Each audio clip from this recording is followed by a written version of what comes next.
একবার আয়নার সামনে দাঁড়িয়ে নিজেকে প্রশ্ন করুন, আপনার স্বামী বা স্ত্রী যখন আপনাকে নিঃশর্ত বিশ্বাস করে তখন আপনি সেই বিশ্বাসের মর্যাদা রাখছেন তো, নাকি তার অনুপস্থিতির সুযোগে তার আস্থার দেওয়াল ভেঙে আপনি অন্য কারো বাহুতে আশ্রয় খুঁজছেন? ঘরে স্ত্রী থাকা সত্ত্বেও স্বামী পরকীয়ায়, কিংবা ঘরে স্বামী থাকা সত্ত্বেও স্ত্রীর পরকীয়া, এটা যেন আমাদের সমাজে নিত্যদিনের রুটিন হয়ে দাঁড়িয়েছে।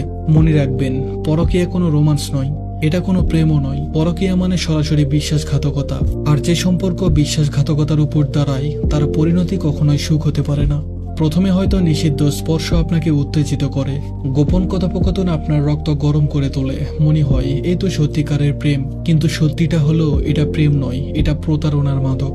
এই মাদক যত আপনাকে টানে ততই আপনার সংসার, আপনার সন্তান, আপনার সম্মান সবকিছুই ধ্বংস করে। একবার ভাবুন তো, যে মানুষ নিজের স্বামী বা স্ত্রীকে ফেলে আপনার কাছে এসেছে, সে আপনার কতটা বিশ্বস্ত হতে পারে? আজ যে অন্যের সাথে বিশ্বাসঘাতকতা করছে, কালকে আপনার সাথেও করবে না? আপনি কি এমন একজন মানুষের কাঁধে ভবিষ্যৎ করতে চান যে বিশ্বাসকেই খেলনা মনে করে? পরকীয়া ধ্বংস ডেকে আনে 3টি স্তরে। সংসার ধ্বংস, স্বামী স্ত্রীর বিশ্বাস ভাঙলে সংসার ভেঙে যায়।